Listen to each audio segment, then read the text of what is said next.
presencia de cada uno de ustedes. Y bueno, esta reunión, más que la presentación de estos dos textos que nos concitan, uno que tiene que ver estrictamente con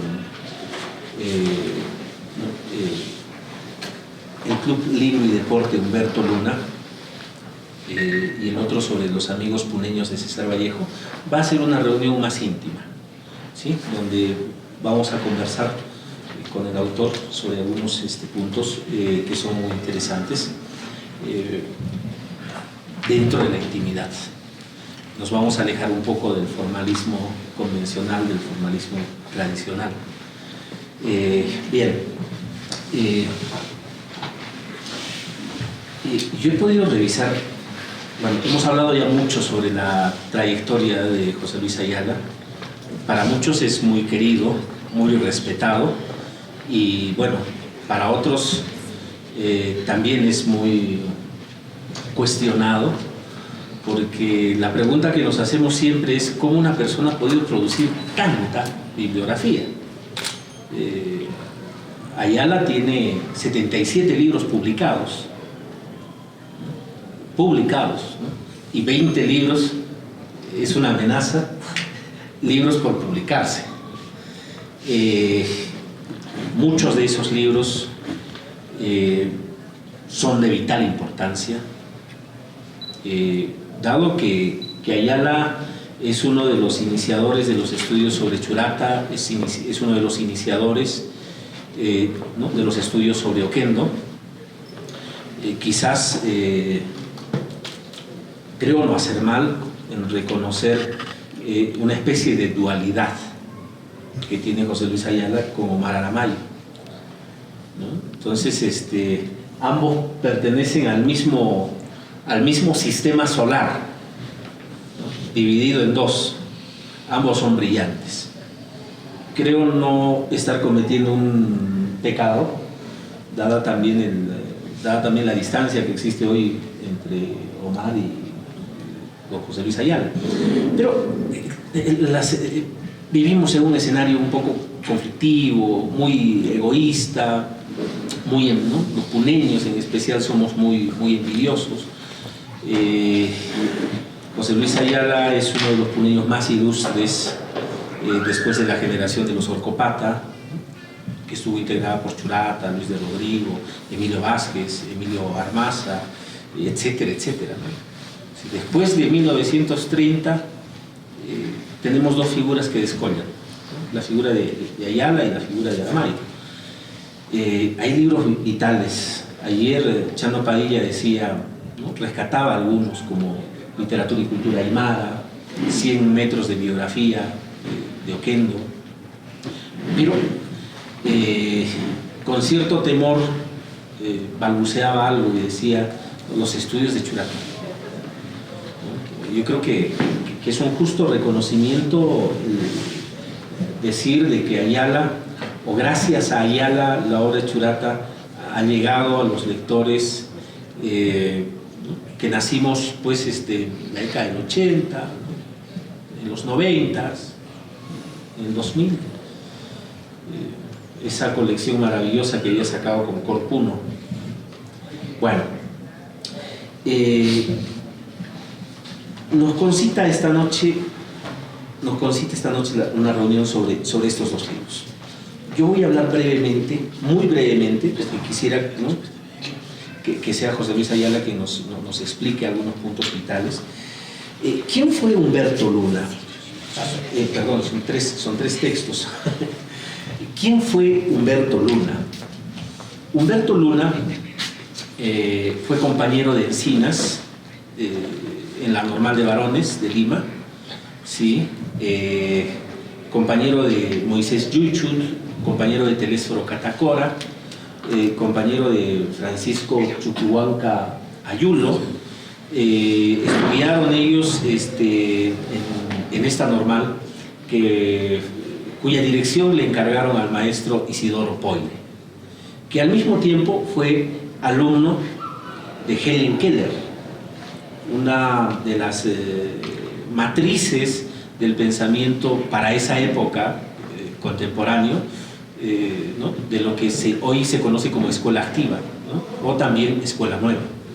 Entonces, bueno, Isidoro Poire, pues, que fue director de la Escuela Normal de Varones, supo construir un sistema curricular bastante novedoso que ha logrado sentar las bases, pues, para nuestro sistema actual, que no es de los mejores, que tiene muchas, ¿no?, deficiencias, pero que ha retomado, ¿no?, después de casi 90 años sus preocupaciones sobre la centralidad de las competencias y del pensamiento crítico que debe tener, ¿no?,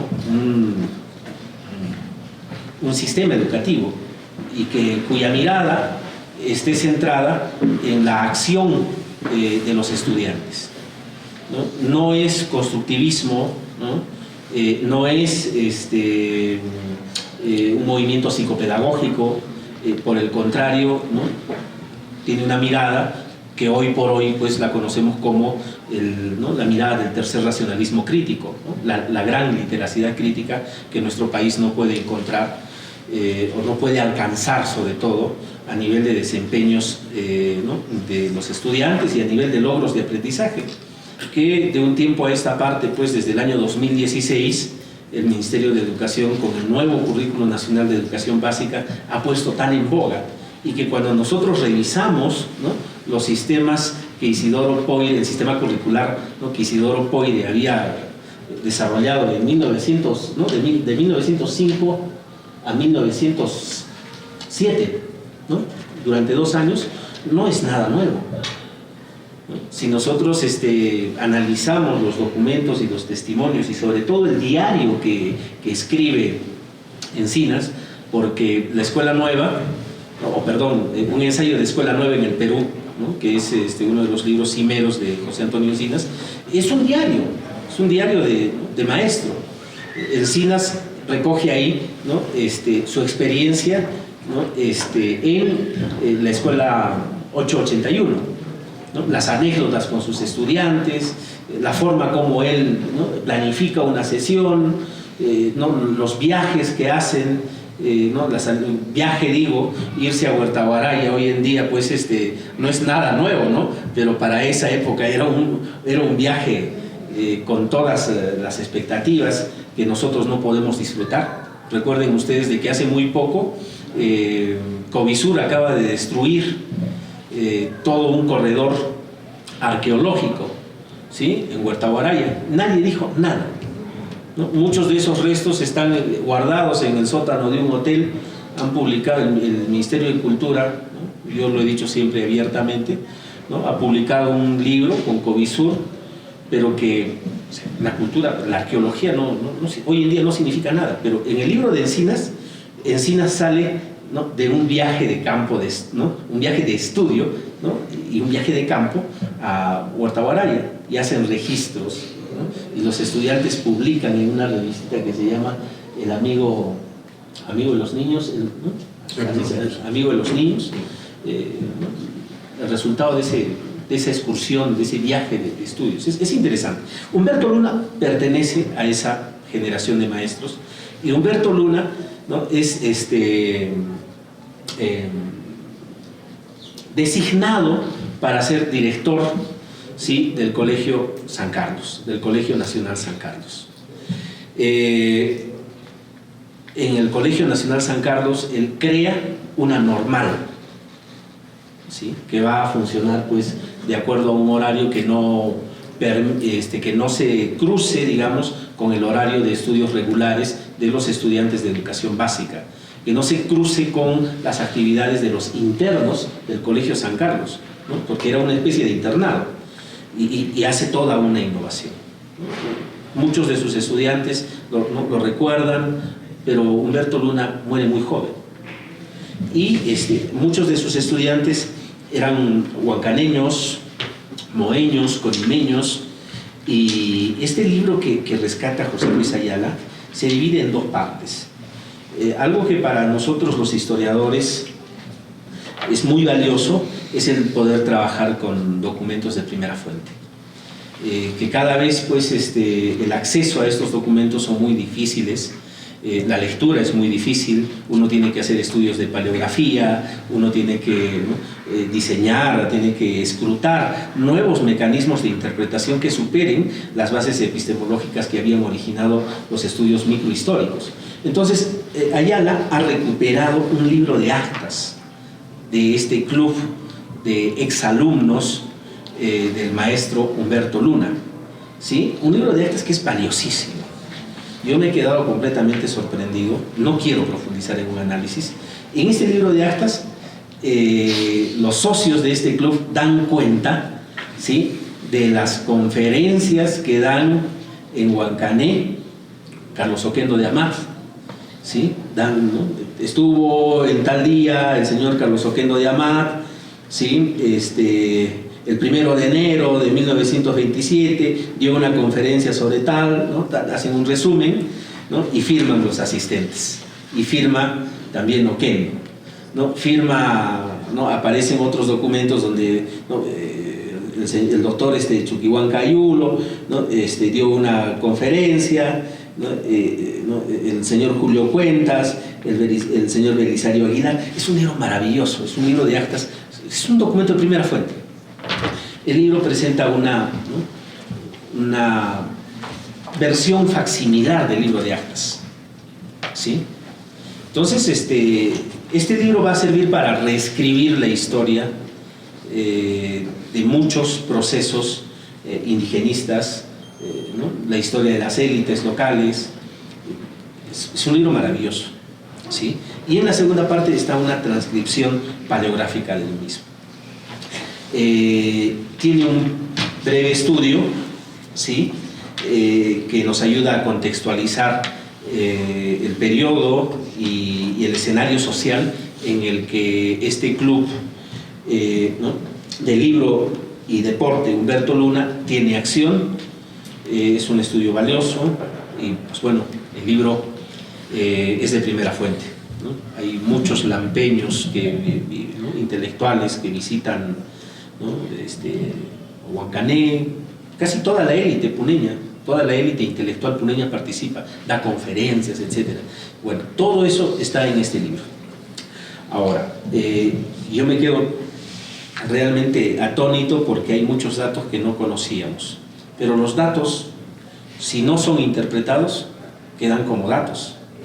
Entonces, este es, como se dice, es una joya que va a servir para que, ¿no?, ustedes, los estudiosos del mañana, puedan acceder a esta información y puedan, empleando su literacidad crítica, su equipaje teórico, sus herramientas epistemológicas, puedan, ¿no?, reconstruir procesos de comprensión social. Bueno, este otro libro que se llama César Vallejo y sus amigos puneños, es un libro que, si se habría publicado hace unos 10, 20 años, habría generado pues una reinserción, de los procesos en los cuales se han estado escribiendo estudios sobre Vallejo, ¿no?, estudios interpretativos sobre la poesía de Vallejo, ¿no?, que hay muchos. Jorge Nájara acaba de publicar una novela que se llama Expediente Vallejo, ¿no?, que le ha valido un reconocimiento internacional, pero que no considera estos datos, ¿sí? González Vigil, que es uno de los críticos más importantes, los puneños lo apreciamos mucho, él aprecia mucho también a la literatura puneña. En su estudio crítico y en sus notas a pie de página, no considera los datos que aparecen en este texto, que nos ayudaría muchísimo a comprender el universo semántico, el universo, podríamos decir, entre comillas, metafórico, ¿no?, en el cual Vallejo escribe. Yo sabía de que Vallejo era muy amigo de Ernesto More. More no solo es uno de sus principales biógrafos, sino que también es compañero de Vallejo en muchas correrías. More escribió un libro de anécdotas de Vallejo que se llama Vallejo en la encrucijada del drama peruano, que es un libro rarísimo hoy en día para encontrarlo, ¿no? Es una joyita. Fue muy amigo de Vallejo. Yo no sabía de la existencia de Carlos More, de la cercanía que tenía Vallejo con Carlos More, ¿no? No me hace menos reconocer, ¿no?, esa ignorancia, ¿no? No sabía de Gonzalo More. Bueno, las dos imágenes icónicas que nosotros tenemos son la de Federico y la de Ernesto, pero me quedé muy sorprendido al ver pues, esa cercanía. Hay una de las fotografías, es la única fotografía que nosotros conocemos en donde Vallejo está cogiendo un vaso de champán, ¿sí?, y está brindando y está a carcajada amplia con Carlos More. Yo no sabía quién era la persona que lo había hecho reír tanto a Vallejo, ¿no? Pero resulta de que era puneno. Yo pensé que era alguien, ¿no?, del Grupo Norte, alguien vinculado a Tenor Orrego, a Alcides Espelucín, ¿no? Pero resulta siendo Carlos More, y que tuvo una gran actividad en Puno, ¿no? Una gran actividad en Viltechico, ¿sí? No quiero equivocarme. De esa parte nos va a relatar el autor. Hay la correspondencia, hay una correspondencia íntima, hay una correspondencia fabulosa entre Gonzalo More y Vallejo y los amigos de Vallejo. No sabía que Gonzalo More lo asiste a Vallejo, no solo en la época de las vacas gordas, ¿no?, sino también en los momentos más críticos, más difíciles. Hay una correspondencia que es terrible, ¿no? Les voy a leer una parte aquí, ¿sí? Sí. Gonzalo More, desde París, el 19 de mayo de 1938, le escribió a su amigo Manuel Chávez Lazo, Chavico, una carta en la que hizo saber cómo murió César Vallejo. ¿Sí? Sí. Cuando terminó la punción, el cholo entró en agonía y me fui a mi trabajo y regresé a las 3 de la tarde. De 3 a 5 pasé a la cabecera de su cama, viéndolo cómo se hundía irremediablemente. La fiebre había subido a 41 grados y medio. El pobre cholo deliraba con España y con su apartamento de la Rue Molière. Quería levantarse de cama e ir a Palace Royal. Ya no conocía a nadie y una ralé imperceptible le cortaba las palabras. Llegué a la clínica minutos antes de las 9 con una vaga esperanza de que una reacción hubiera podido efectuarse durante la noche. Cuando subí las escaleras, la puerta del cuarto de César se abrió y la mujer de Oyarzún salió corriendo, pero antes pude entrever la cama de César y lo vi rígido, con la cabeza para atrás.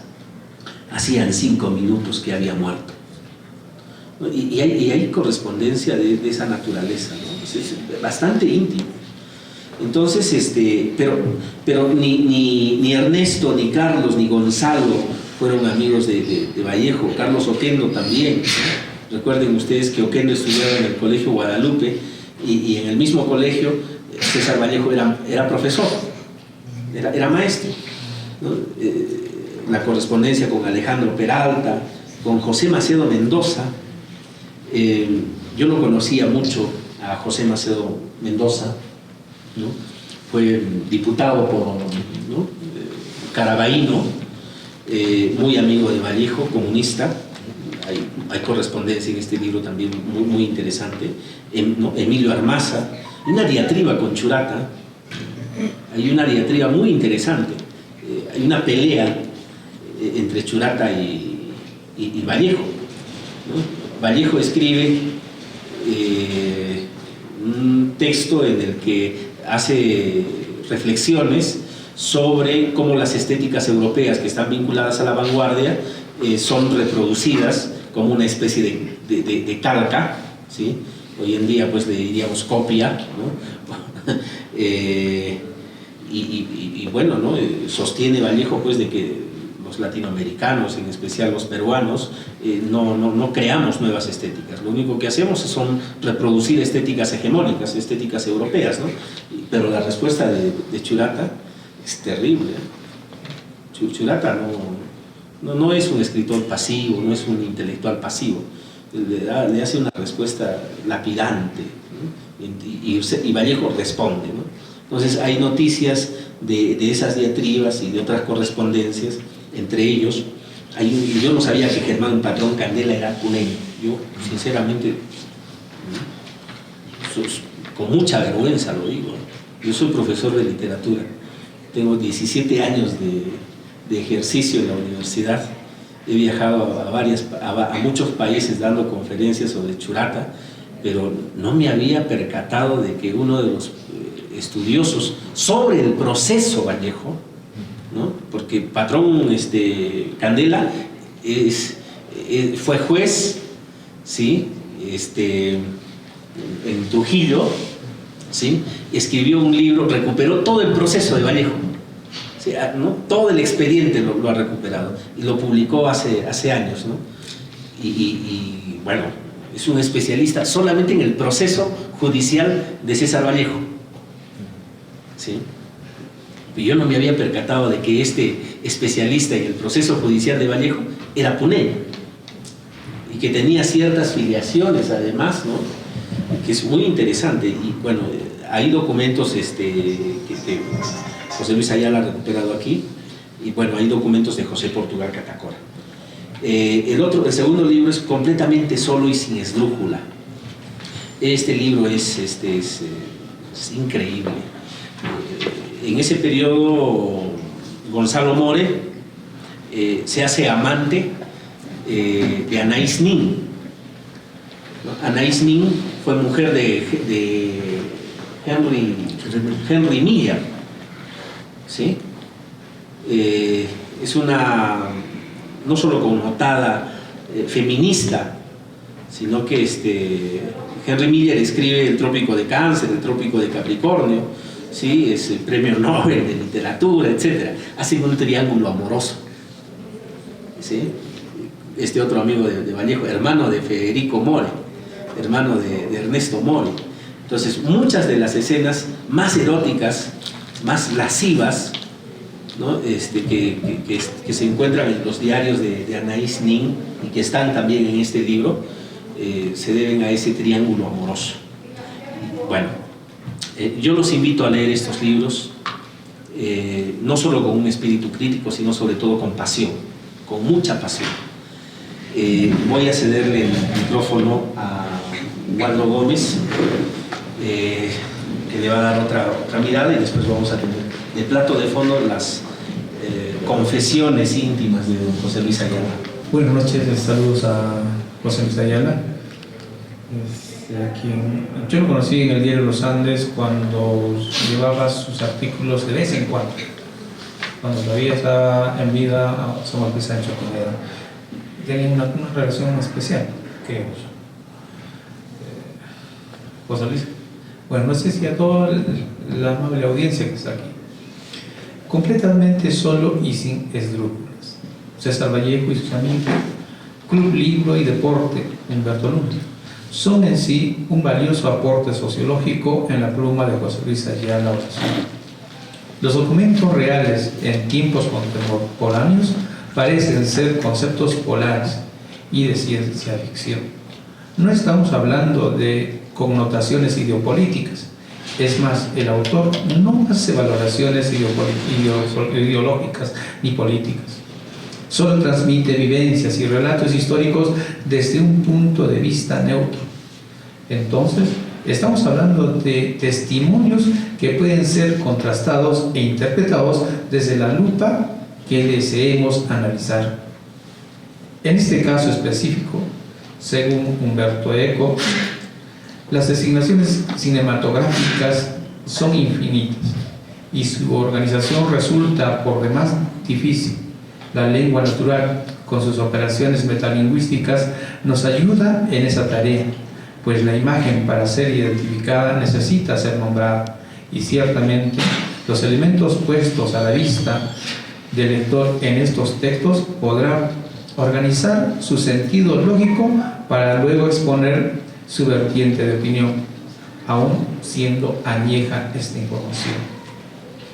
José Luis Ayala Olazábal es originario de Moncané, como todos sabemos, Tiene una vasta producción literaria e intelectual en sus más de 70 títulos publicados.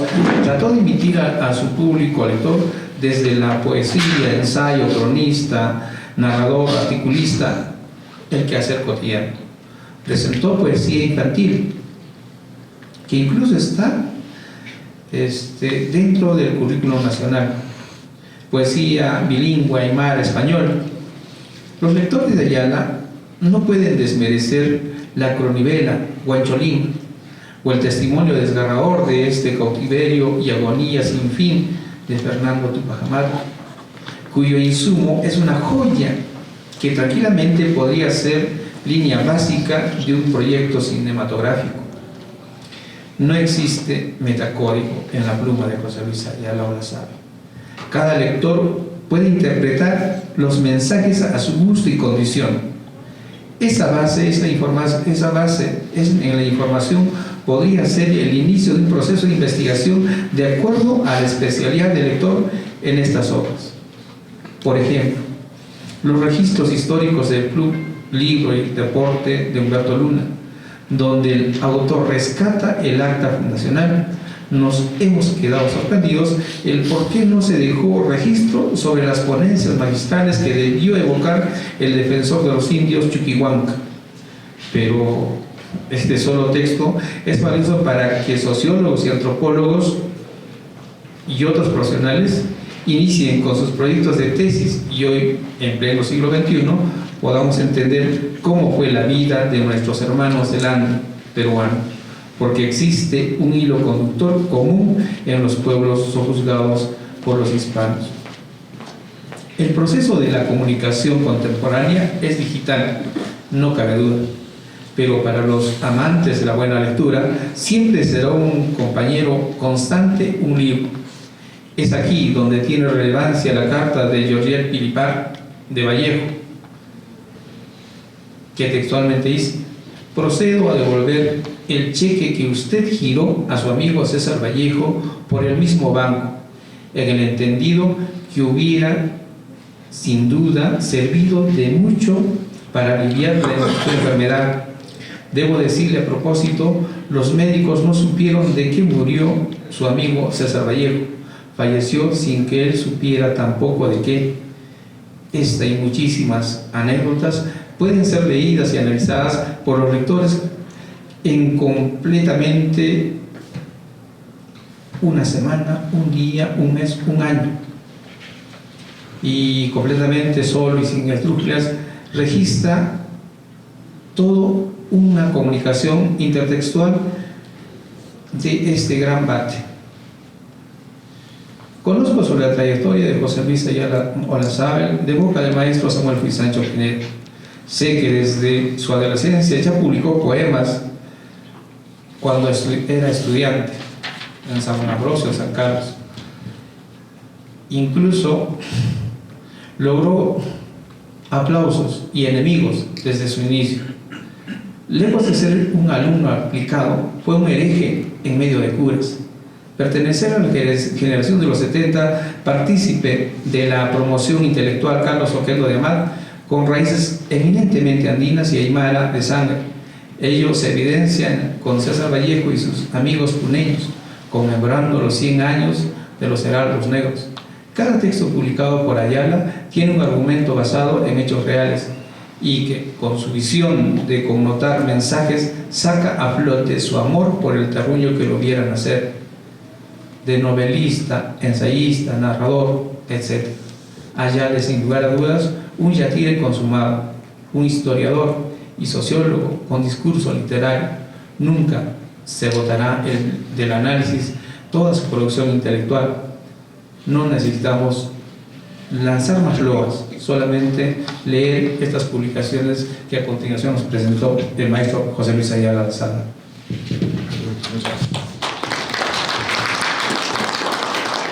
Para mí esta noche es una noche de grato placer tener en la mesa a dos personas que sin duda alguna tienen conocimiento real de la literatura del siglo XX, de los hechos literarios y sobre todo cómo los escritores han ido dándole una conciencia que permite ahora decir que tenemos escritores preocupados en el destino común de nuestro pueblo.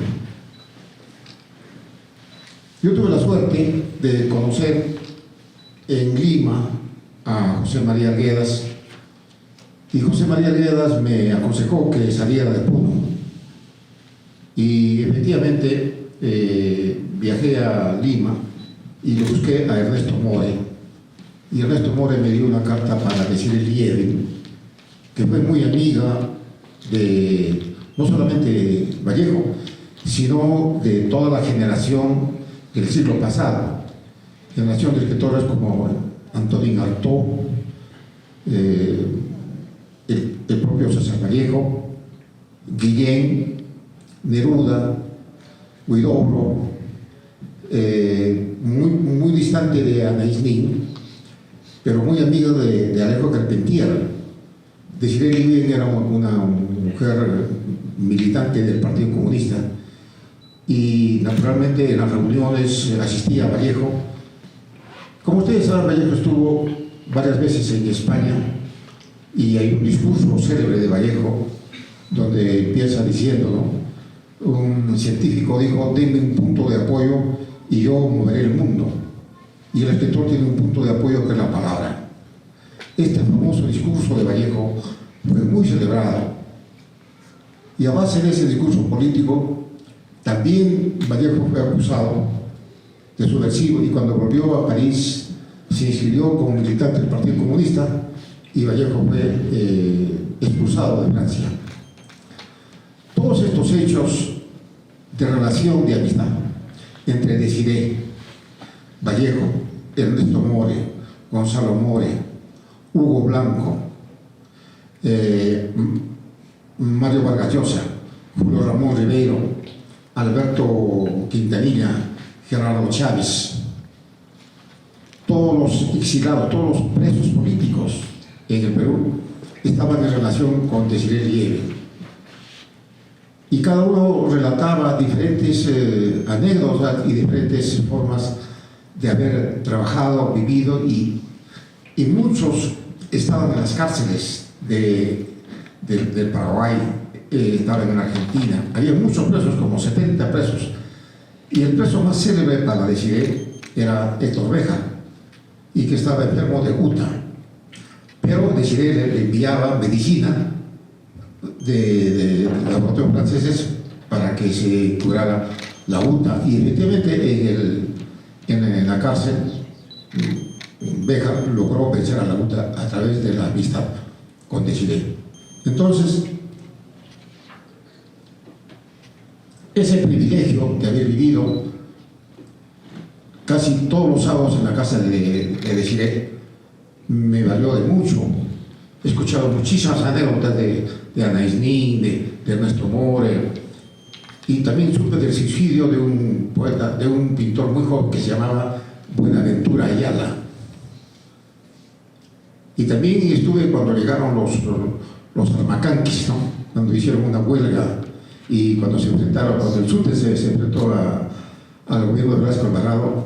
Llegó Rolando Breña a París, enfermo, tuberculoso, y el Cholo Limpa llegó a Madrid. Todos los dirigentes puneños llegaron a Madrid, pero el único que llegó de Madrid fue realmente Breña, pero fue Alberto Quintanilla quien lo hizo curar de la tuberculosis. Bueno, este hecho de haber participado en la casa de Desirée ha ido alimentando mi memoria, y después de haber trabajado varios años decidí escribir un libro sobre Desirée. El libro de Desirée a algunas personas no les ha gustado, pero ha tenido una gran acogida, y entonces he escrito un segundo libro sobre Desirée. Terminado este registro de memoria de Desirée, decidí entonces escribir lo que había escuchado respecto a la muerte de Vallejo, y también decidí rescatarlo del fondo del olvido a José Patrón Candela, que, como bien ha remarcado José Luis Velázquez, es un puneño que no ha merecido el trato que se merece, porque efectivamente lo que ha hecho José Patrón Candela es rescatar todo el proceso de Vallejo como abogado. y Germán Patrón Candela fundó el Instituto de Estudios Vallejianos y viajó a Buenos Aires para inaugurar la Cátedra Vallejo. La contribución de Germán Patrón Candela es extraordinaria respecto a la biografía de César Vallejo. Entonces también lo conocí a Germán Patrón Candela y él me mostró el expediente en los originales del juicio contra Vallejo, y escribí un primer libro que se llama El Cholo Vallejo, donde aparecen algunas partes de este juicio que tuvo Vallejo de forma injusta. Además hay que tener en cuenta que Vallejo estudió jurisprudencia y Vallejo asumió su propia defensa. Si Vallejo no hubiera estado preso, no hubiese escrito de ninguna manera un libro que se llama Trilce, que es un libro fabuloso. Entonces todas estas memorias las he ido juntando hasta que decidí escribir estos 3 libros. No podía dejar de escribir el libro de deporte con Cané, porque después de haber trabajado en Huancho Lima, creí conveniente trabajar sobre lo que se ha venido a llamar hoy día la ciudad letrada. Huancho Lima ha sido historia de una gran revolución republicana, ciudadana, con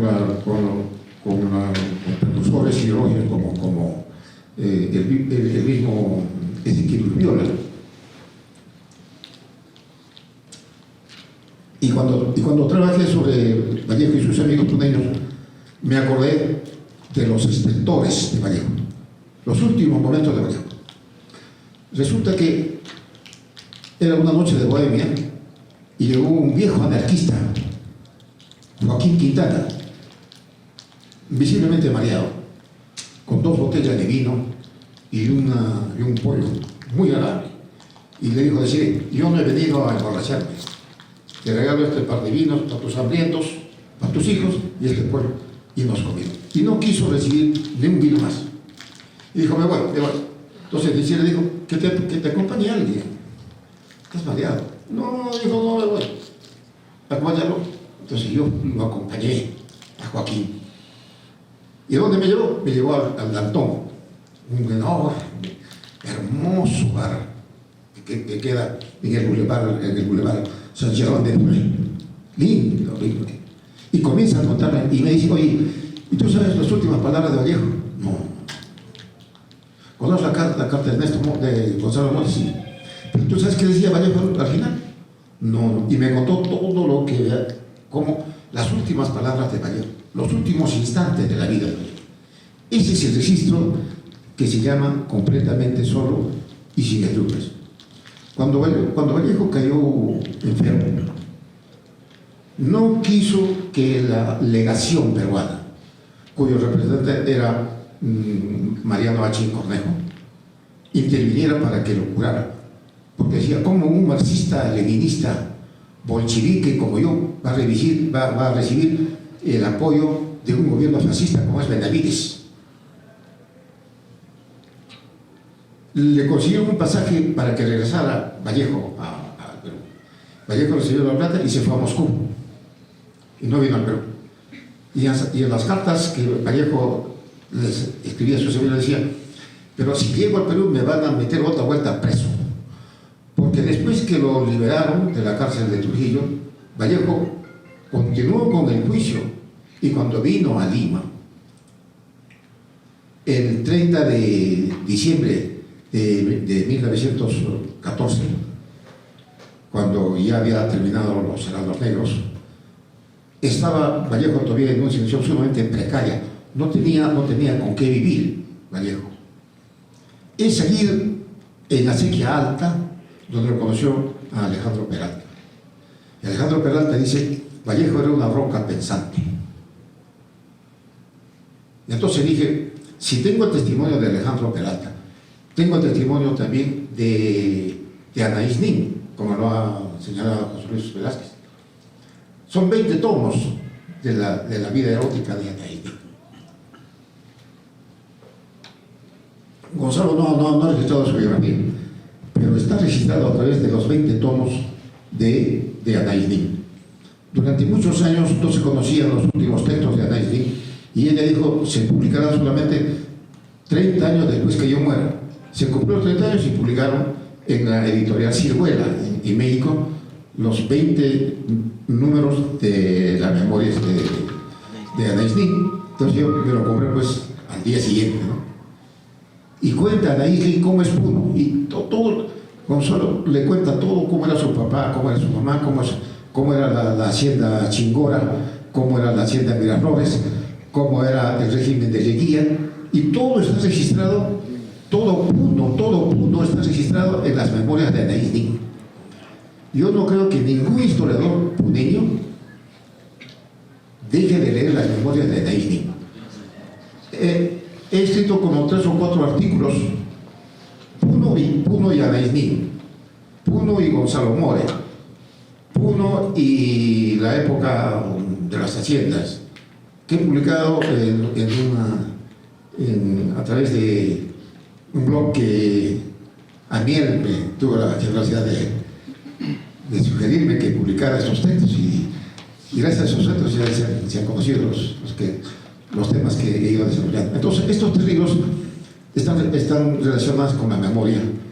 Y quiero decir, para terminar esta parte, de que me siento absolutamente satisfecho haber cumplido y no haberme traicionado y no haber dejado de registrar.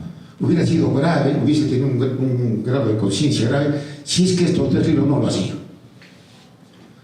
Cuando seguramente yo tendría entre 8 o 9 años, le pregunté a mi padre, porque mi padre, como está acá mi hermana Carmen Luz, tenía en la pared muchas fotografías,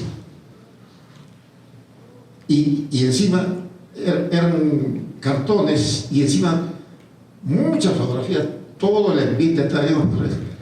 Entonces yo le decía, ¿y este quién es? ¿Quién es este? Ah, ese es Carlos Oquendo, además. ¿Y quién es el Carlos Oquendo? Oquendo, tal cosa. Mi mamá, ¿y este quién es? Ese es Carlos Oquendo, yo lo he conocido, hasta acá ha bailado conmigo el tango, tenía un pantalón fósforo. Desde los 7 o 8 años yo conocí a Oquendo, como Carmen Luz igual. Porque la memoria de Carmen Luz también es mi memoria. Y a través de las fotografías hemos conocido a Chuquichuancayulo, hemos conocido a Oquendo, a Chuquichuancayulo, hemos conocido la llegada de ella de la Torre a Huancané. Claro, no lo he puesto en este libro porque es otro tema, ¿no? También han estado, Camacho también estuvo en Huancané, también han estado en Conima, especialmente en Mo. Entonces quiero decir que no iba a dejar de escribir estos 3 libros, porque si no hubiese sido una traición a esta gente. He terminado de escribir la segunda parte, que son más o menos una cosa de 600 páginas sobre la segunda parte de Cine.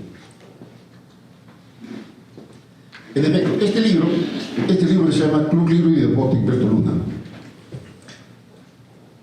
se formó a través de los estudiantes de San Carlos. Resulta que el director, el profesor Humberto Luna, murió en pleno ejercicio en San Carlos, y los jóvenes estudiantes de San Carlos le pusieron su nombre, el Club Humberto Luna, Libro y Deporte. ¿Por qué libro? Porque comenzaron a leer. ¿Y qué clase de libros leían los muchachos? Leían fundamentalmente un libro básico, que era el Ariel de José Enrique Rodó. Quien no había leído el siglo pasado el Ariel era un imbécil, así. El que no leía Carreño era un malcriado. El que no leía Villiquen no tenía una cultura universal. El que no tenía acceso a Ortega y Gasset era un ignorante en filosofía. Esa era la marca, digamos, cultural del siglo.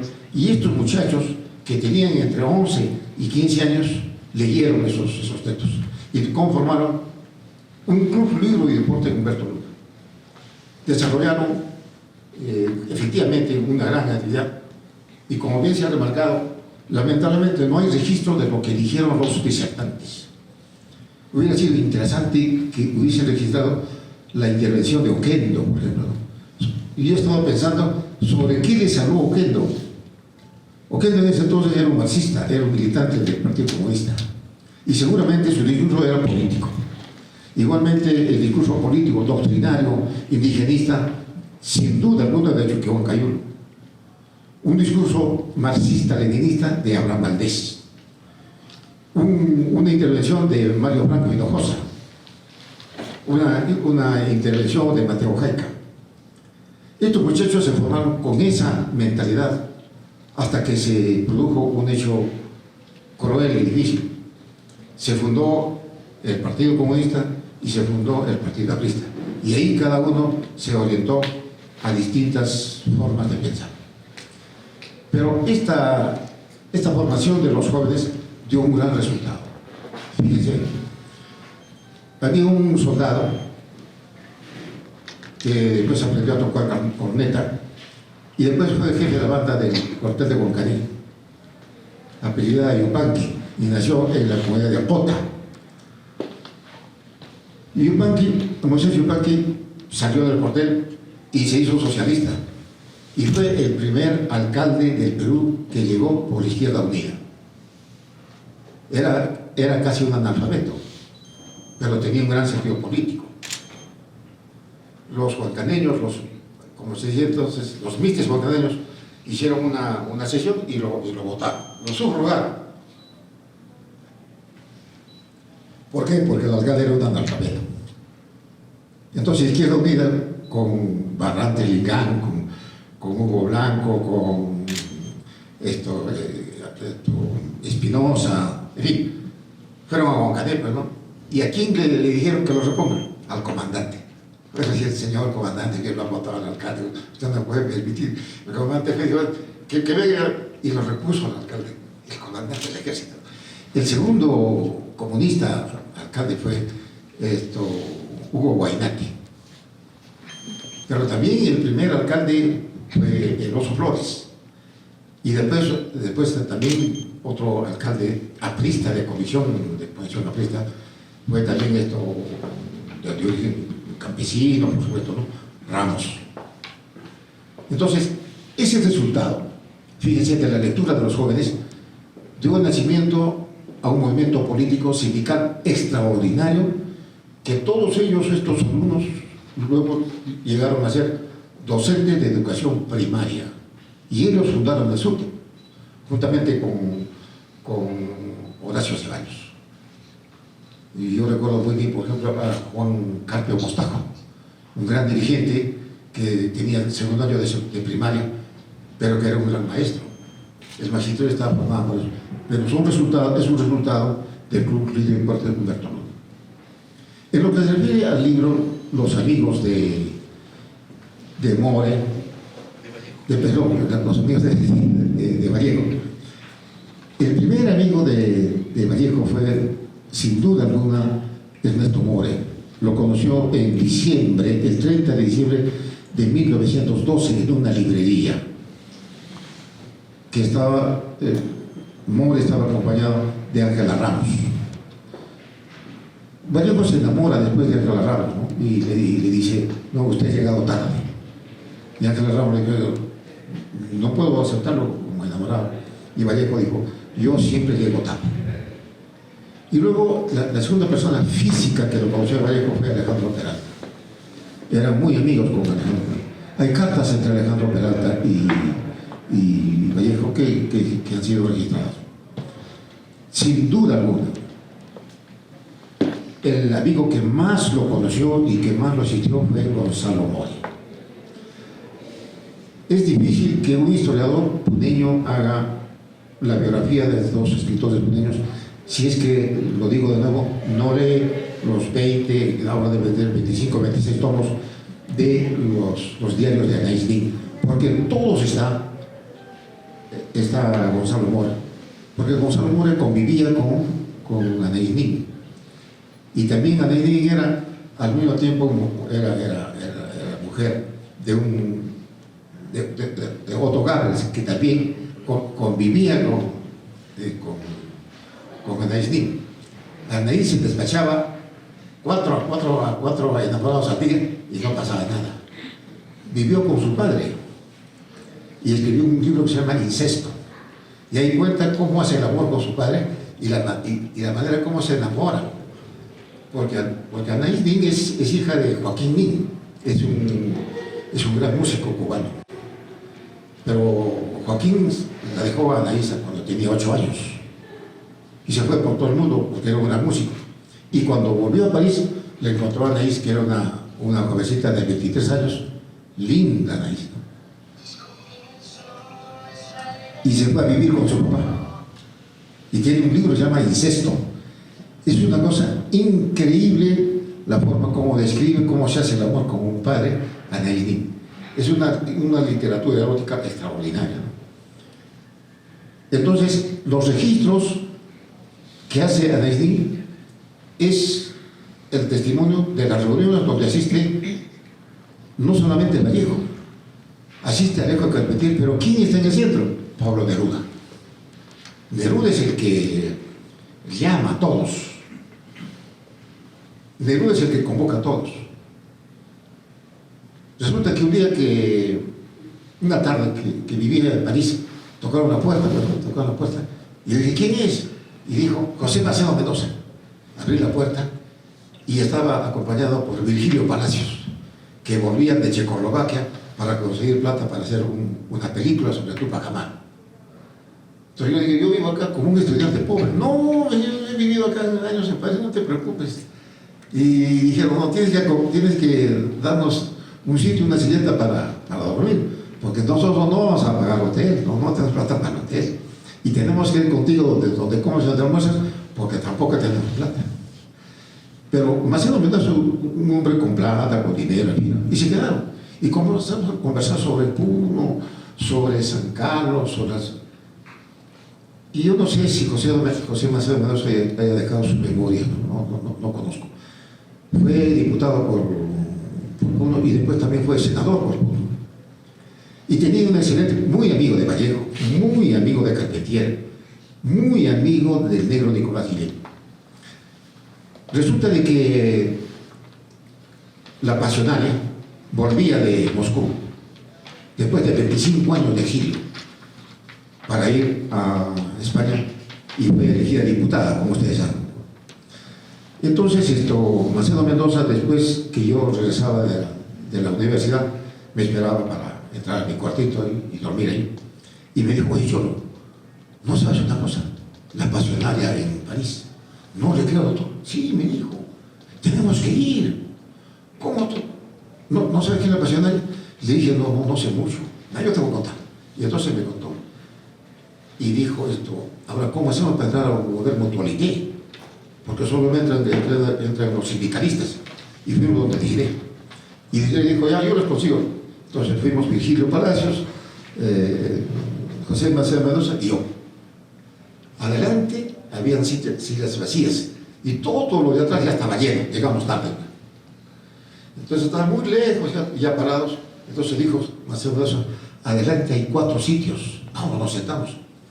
Y si te preguntan de dónde eres, tú vas a decir que eres embajador de Haití, no hay que ser negro, dijo. Bueno, dijo que eres de la República Dominicana. ¿Y tú qué vas a hacer, José Luis?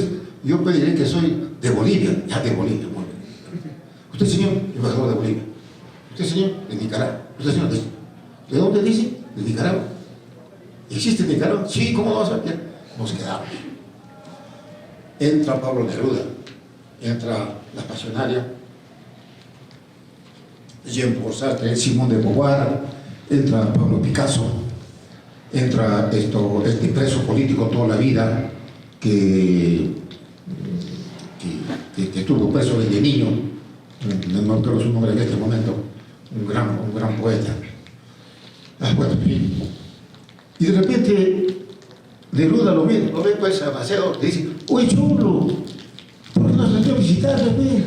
Entonces le dijo pues Macedo Mendoza, pero le dijo, tú, Pablo, eres embajador, yo soy un simple ciudadano. Estás equivocado, le dijo, por eso soy embajador, por los ciudadanos. Vete a almorzar mañana, le dijo. Dijo, pero estoy como un poeta joven, tráelo. Y fuimos a visitarlo a Neruda. Llegué así a conocer a Neruda gracias a Macedo Mendoza. Y yo no hablaba nada en el almuerzo, hasta que Neruda dijo, ¿y este joven no sabe hablar? Dije, sí, señor embajador. ¿Y qué cosa quiere preguntarme? Porque estás muy misterioso.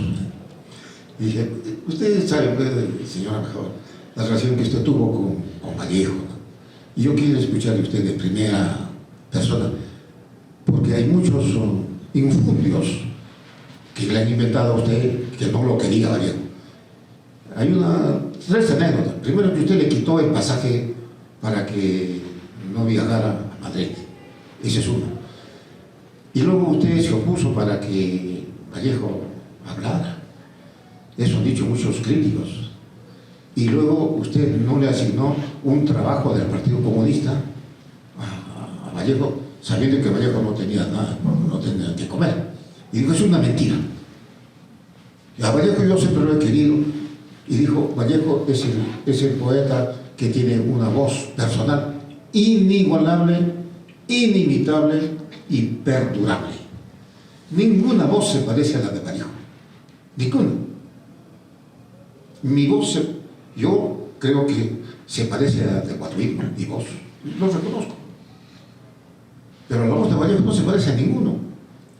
La voz de Vallejo es personal, es única. La voz de Vallejo es una sola cuerda.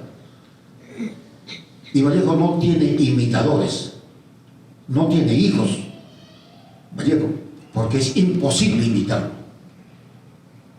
Y además tiene seguidores. Pero se recordará usted de mí que Vallejo era mucha sombra a la poesía latinoamericana, dijo Neruda. Y Neruda fue muy cordial con nosotros. Y ahí me pude dar cuenta la amistad entre Gonzalo More, también lo recordaron a Carlos More, y cómo no hablar de Desiré, cómo no hablar de Anais Nin. Es por esa razón que estos libros han nacido a la luz de la memoria, a un compromiso personal. Este último libro, que se llama Completamente solo y sin estrújulas, es lo que me contó fundamentalmente una mujer extraordinaria que se casó con Gonzalo More, que se llama, su nombre es civil es distinto, pero ella se puso Elba Guara.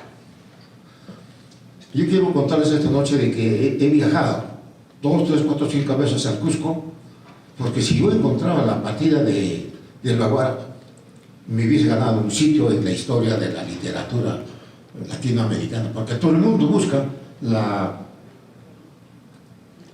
partida de Elba Guara, y en el Cusco no está. Yo tengo un amigo que se llama Zenón Guzmán Pinto, que es un gran puneño, ¿no? Y me ayudó, hemos entrado por acá con los jesuitas. Él ha sido vicerrector de la universidad, es muy conocido. No hemos encontrado. Y yo tengo la sospecha de que Elba Guara nació en Argentina. Es posible que allí, quizá en Buenos Aires, esté la partida. Resulta que una tarde llegó Elba Guara y ya estaba sorda, ya estaba muy anciana. Ella tendría más o menos 70 años, pero su enamorado tenía 28, 29 años, que era Joaquín Valero, y le decían el Valerito, era pintor. Era una cosa increíble, era una anciana con un joven del brazo y besándose en los bulevares. Increíble, ¿no? Solo un pintor, un loco puede hacer eso, pues enamorarse de una anciana, ¿no? Pero al mismo tiempo, Valero la protegía de sus enfermedades, de sus locuras, y él pintaba para sostenerla, naturalmente, a una mujer que ya inclusive tenía una invalidez. Pero Ernesto More consiguió que le dieran una pequeña pensión, que era una cifra ridícula. Llegó un día y compró una serie de enseres, vino, todo, y le pesaba mucho. Entonces yo le dije, yo le llevo los paquetes a Elba Guara, y nos fuimos a un sitio que se llama Modern Mutualité. Hay un metro que se llama el metro se llama Glacier, y allí vivía en un sótano con Valerito, en una oscuridad absoluta, en una humedad terrible. Y me comenzó a contar los últimos días de Vallejo, los últimos momentos, las últimas frases de Vallejo, a través de lo que le había contado Gonzalo. Entonces, yo he hecho un registro intertextual de este libro. No soy yo quien escribe, sino es Vallejo quien habla. Yo siempre he sido un subversivo semántico, ¿no? Yo no obedezco a los cánones de la poesía, de la novela, de la historia. No, yo no me rijo por lo clásico, sino por la necesidad de expresarse literariamente a través de los géneros literarios. Entonces este libro es un registro intertextual de lo que Vallejo dijo los últimos días, los últimos instantes.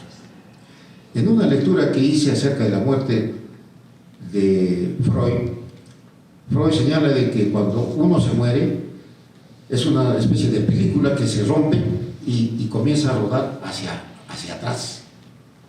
Y eso viene a ser el tratar de borrar las partes más difíciles, las tristezas y las soledades del hombre que va a morir, porque todos, dice Freud, tratan de morir en forma tranquila, sin atormentarse. Entonces yo dije, yo voy a escribir lo que dice Freud. Entonces he hecho un libro intertextual, haciéndolo hablar a Vallejo desde que se muere hasta que llegó a París. Y además lo he alimentado con cartas, lo he alimentado con testimonios de sus amigos más cercanos. Vallejo nunca escribía en su casa, nunca escribía delante de Georgette. Siempre escribió sus últimos poemas en la casa de Gonzalo More. Y Gonzalo More fue muy fiel, agarró los originales y se lo entregó a Georgette. Y a Georgette hay que reconocerle el cariño a los originales de César Vallejo. Pero Vallejo también, como todos los seres humanos, tenía sus grandes defectos, tenía sus grandes errores. Cuando llegó Vallejo a París, se enamoró de una mujer obrera que se llama Henri Mess, que precisamente José Luis ha hecho una alusión a esa fotografía, donde aparece Henri Mess, aparece César Vallejo y aparece Carlos More. Es una Navidad, donde se ve, como ha dicho José Luis a Vallejo, el esplendor de la condición humana, ¿no? De la alegría. Y tanto Desiré como todos los amigos de Vallejo decían que Vallejo era un hombre alegre, que no era un hombre triste, que no era un hombre resentido ni amargado, como se le presenta muchas veces. Bueno, el caso es que Vallejo vivía con Henriette Mess, una obrera, y Vallejo tuvo un derrame estomacal y lo llevó a Fontainebleau y allí lo hizo curar, lo hizo sanar. Están las cartas de Vallejo, donde se enferma. Finalmente Vallejo, después de 2 meses, se recupera, regresa de Fontainebleau con Henriette Mess, y Henriette Mess se hace cargo otra vuelta como costurera para mantenerlo, para alimentar a Vallejo. Y en eso Vallejo conoce a una jovencita de 18 años, muy bonita, que era hija de una mujer que todo el día hablaba gritando. Y Vallejo se dio cuenta que era una mujer muy bonita. Ya estamos hablando hoy de la compañera que después de Vallejo. Vallejo cuenta en las memorias publicadas por la mujer de Vallejo, Georgette, que cuando lo vio Vallejo no hablaba, hasta que se conocieron y le dijeron: usted es mudo, ¿no? No, yo no soy mudo, dijo, yo hablo normalmente. Y entonces se enamoró Vallejo, ¿no? Primero, esa chica tenía un departamento, su mamá tenía una gran pensión, Vallejo no tenía nada y vivía de una costurera, y Vallejo se enamoró. Y cuando se enamoró, le dijo a Gonzalo More: oye, ¿sabes qué? Me he enamorado de una chica que tiene plata, que tiene alcurnia y que tiene además un departamento. Y su mamá tiene una gran pensión porque su padre es un militar. Entonces le voy a dejar a Henriette Mess, me voy a ir con Georgette. Entonces Gonzalo dijo: yo no me meto en eso. Anda tú, dile, pues que yo le sirve. Tú ve cómo verás, cómo arreglas. Y entonces dijo Vallejo: ya veré cómo arreglo, ya puedes ver. Y Vallejo, ¿qué le habrá dicho a Henry Luis? Que acabó sus cosas y se fue. Y al tercer día, Vallejo se trasladó a la casa de Georgette. Vallejo vendió, al poco tiempo que murió la madre, vendió el departamento y con esa plata se fue a Rusia. Y después se fue a España, ¿no? Con la herencia de Georgette. Y después Vallejo vivía todos los días solamente de comer 12 papas al día. Lo único que Vallejo comía durante más de 8, 9, 10 años, 3 papas en la mañana, 4 al mediodía y 3 en la noche. Nunca comían otra cosa porque no tenía más dinero.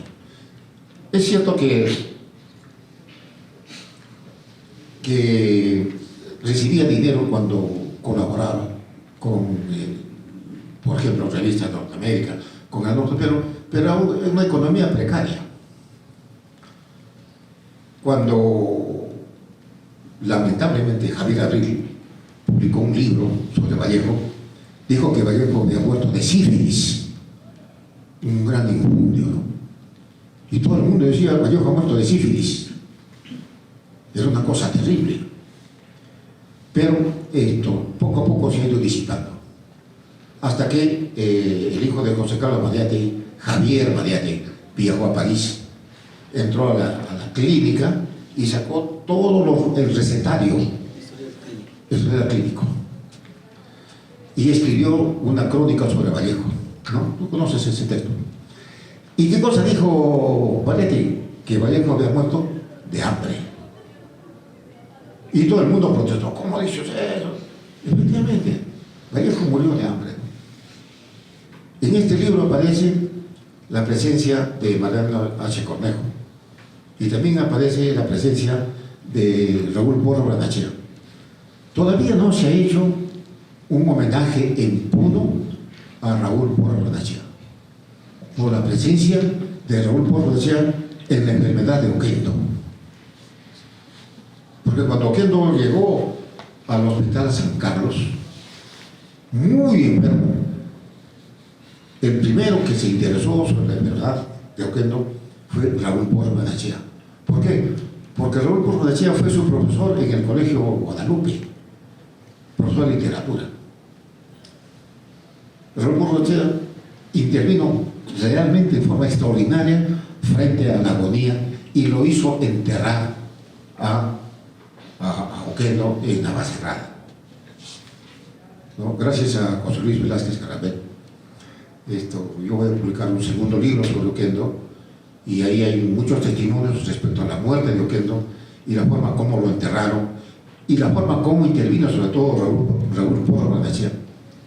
La segunda intervención de Raúl Porras Barrenechea fue también en la enfermedad de Vallejo, porque él lo convenció que vaya al hospital, que vaya, perdón, a la clínica Abagó.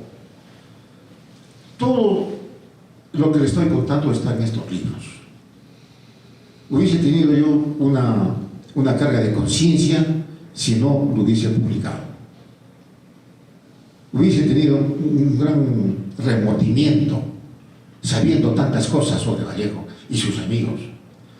Y sobre todo no ser coherente, sobre todo no ser sensible frente a puneños que lo han querido a Vallejo de una manera extraordinaria.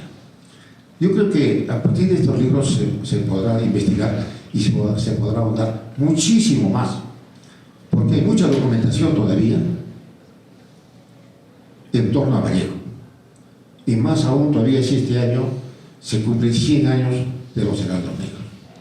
Entonces yo como puneño he venido a decirles a ustedes que he cumplido con mi responsabilidad, he cumplido con mi memoria y sobre todo he cumplido con mi conciencia de no quedarme con estos registros que seguramente otros historiadores de la literatura latinoamericana, de la literatura peruana, otros historiadores de la literatura puneña tomarán como referencia estos libros y seguramente harán mayores aportes.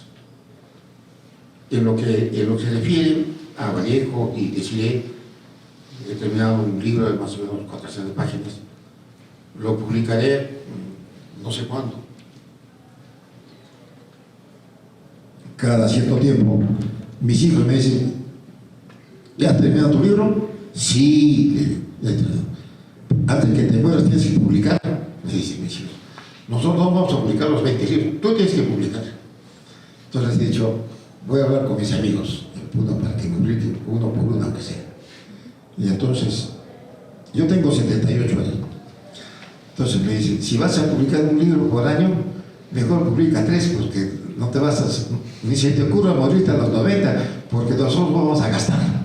Entonces me han obligado a mis hijos a que publique 3 libros por año.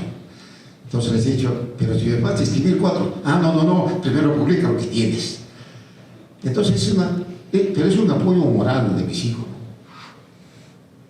Yo he tenido el apoyo moral de Nora durante muchísimos años. Y he tenido la gran suerte de conocer a Nora en una noche. Y yo no sabía que Nora tenía una gran biblioteca, ¿no? Que era la biblioteca de Mateo Jaica. Yo era un estudiante pobre y no tengo ningún temor de decir que era un estudiante pobre. Jaime Lezano, un amigo, me dijo, oye, ¿quieres tener una enamorada? Dije, pero claro, ¿por qué no? Pues hermano. Me dijo, fíjate, mañana en la noche vamos a ir a la casa de mi enamorada, que es bien bonita, hermano, libre, simpática, parece una sirena. No te creo. Y su hermana es mejor todavía, y es soltera, pero tendrá enamorado. Una sirena no tiene todavía. Tú puedes ser su enamorado. Y dije, pero ¿con qué voy a ir? Entonces, un amigo me prestó zapatos, otro amigo me puso un pantalón, otro amigo me puso una camisa bien bonita, el otro me puso una corbata y el otro me prestó el saco, y así fuimos. Bailamos ahí, estaba muy de moda, estaba el cha-cha-cha, psicosis, todo el mundo bailaba, en el tiempo de Damaso Pérez Prado. Entonces, en el colegio se formó una banda de una orquesta, y había que en el intermedio decir psicosis y seguía la fiesta. Entonces había un amigo, el Cholo Pasa, que tocaba corneta, y le dijimos, oye, ¿no has venido al pase esta noche para que diga psicosis? Tú vas a decir, ya, Cholo, di. Y dijo, psicosis. Logró la fiesta, pues. Se puso, fuera, lo botaron, nunca más. Entonces, en ese tiempo se bailaban secuces. Entonces yo fui a bailar secuces, pues, a la casa de la enamorada de Cholo Lezano. Y entonces me dijo, esto es su hermana. Y como le habrán hablado también, pues, a Nora, entonces ya casi nos abrazamos, ya estamos contratados. Bailamos ahí, salimos a ver. Yo no sabía cómo decirle, y me dijo, ya, ¿estamos o no estamos? Y yo, sí, claro, mira, yo, desde que te conocí, mi corazón empezó a latir. Entonces se me vino toda la memoria los poemas de Cuando Dios besa. ¿No? Esos poemas que decían, y yo sé que desde el primer momento en que te vi, empecé a quererte como nunca he querido a nadie, como nunca amaré a nadie tampoco. Cosas se me vino a la memoria, Neruda, Vallejo, entonces hice una mezcla de todo, ¿no? Entonces llegamos a la pensión y dijeron, ¿y qué tal? Y ya, hermano, seguro es mi enamorada. ¿Y cuándo se van a ver? Mañana. Sí, pero me devuelven mi camisa, mi zapato, me devuelven. Entonces, tuve con mi ropa, nada más, ¿no? Y así conocí a Nora, pero yo no sabía que en la casa de Nora estaba, pues, la memoria de Churata, fíjense. Yo recibí la memoria de Churata a través de Mateo Jaica. Y a través de Mateo Jaica conocí a Ernesto More, conocí a José Maciado Mendoza, conocí a Aurelio Martínez. Entonces comencé a tener una gran memoria de Oquendo, de Ezequiel Urriola. Entonces yo tenía mucha suerte en ese sentido. He conocido a viejos como Emilio Armaza, Emilio Romero, he conocido a Luis Alberto Sánchez, he conocido a Vladimiro Bermejo, he conocido a Inocencio Mamani, He conocido a Mario Franco Hinojosa, he conocido al fundador del Partido Comunista aquí, a Rosendo Aza, he conocido a César Cano Patín, he conocido a los más viejos. Entonces, esas memorias de Puno los he vertido en libros, y estas memorias de París los he vertido en estos libros. Entonces, son libros que vienen desde la memoria, que vienen desde el compromiso, y lo que había que hacer era literaturizar. Entonces, esta noche yo me siento muy contento de traerlos estos testimonios, y espero que en un próximo viaje pueda traer un libro más sobre Desiré. Ahí cuento toda la guerra de España. Ahí cuento todos los viajes de Vallejo a Rusia. Y cuento fundamentalmente la participación de los juliaqueños que los fusilaron en la Guerra Civil Española. A 3 juliaqueños los fusilaron: Enrique Safferson,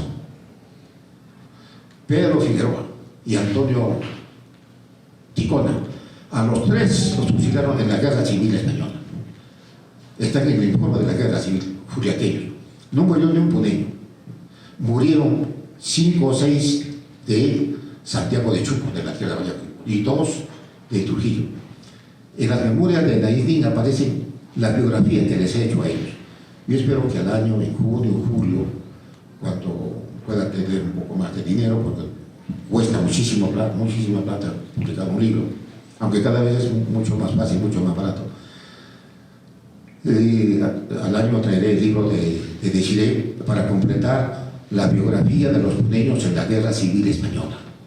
Ese es un tema muy puntual, un tema muy interesante, que naturalmente nos dará un nuevo derrotero, una nueva visión, una distinta forma de ver a los puneños en el extranjero, especialmente en las guerras civiles, como es el caso, por ejemplo, de estos puneños tan amigos de Vallejo.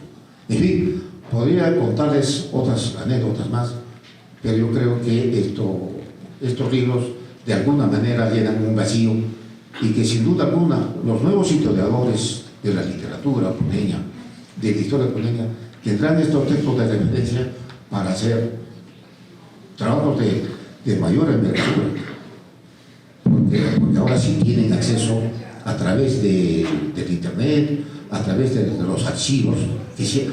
Lo más importante es que se han abierto los archivos de la Guerra Civil Española, y ahí están sin duda alguna comprometidos, como es el caso de José Macedo Mendoza, que fue un activista, igual Andrés Malraux, como sin duda alguna también Pablo Neruda.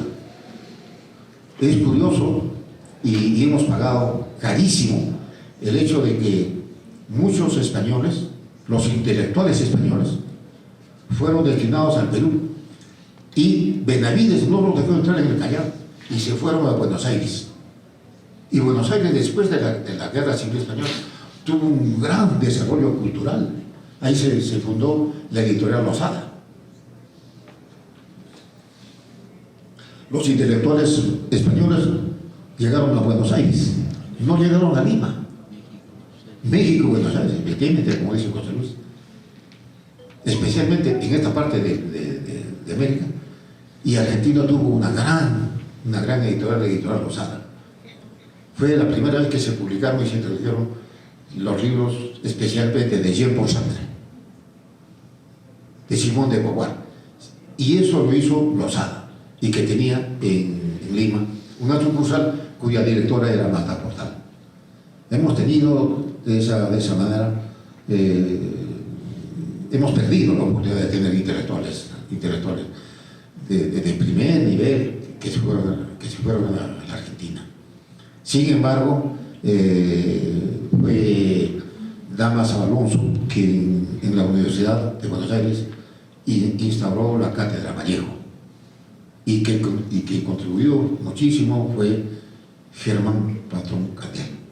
Alguna vez habrá que hacerle un homenaje a Germán Patrón Candela, reconocerle, porque sería de lo más ingrato no reconocer, porque solo se dedicó a estudiar el juicio contra Vallejo. Y después viene la novela de en fin, varios escritores. hasta que Vallejo es un escritor universal. Yo tuve la suerte de conocerlo a Germán Patrón Candela. Lo fui, lo visité, era presidente de la Sociedad de Estudios Vallejianos, y me contó cómo era puro. Había estudiado en San Carlos, había estudiado Derecho en Arequipa, y era amigo de tal persona, de tal persona, de tal persona. Y yo, mucho menor que él, no conocía, pero era un puneño universal. A él se le debe mucho el hecho de que Vallejo tenga un sitio donde ahora está vivo Vallejo por los siglos de los siglos. Muchas gracias.